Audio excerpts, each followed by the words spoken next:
So there's no question that we're already in an era when large parts of the private sector are making themselves comfortable with the idea that they don't need a lot of employees. And so we're already seeing a breakdown of late 19th, 20th century idea of what employment is. And there's almost no work being done in the private sector to address what does that mean, what are we going to do? And frankly, most governments are being incredibly lazy, and universities, on what the implications of this are. And there is no possibility of civilization, stable civilization and democracy in which a large part of the population is divided, those who work and those who don't work. That's not a possibility. So you have to reimagine the whole thing. And that's not happening at the moment. That is they already had an opportunity to do it when women came into the workforce. They refused to do it.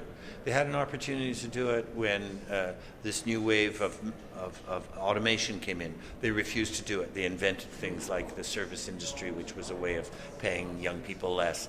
And so we're walking into a disaster unless the private sector and governments and the universities actually take seriously the requirement to reimagine what citizenship is, which is much more important than being an employee. What citizenship is. What are the rights of citizens? How do you do citizenship?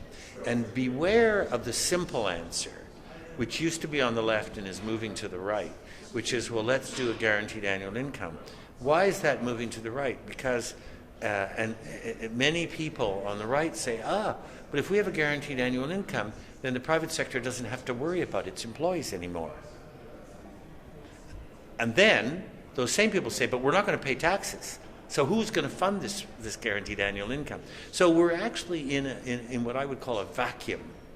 And that vacuum could lead to the same catastrophes that the last industrial revolution spent a century getting out of, which was a collapse of families, a collapse of stability, a decline in incomes, disasters in the cities, wars, civil wars, violence, and finally we climbed out of it.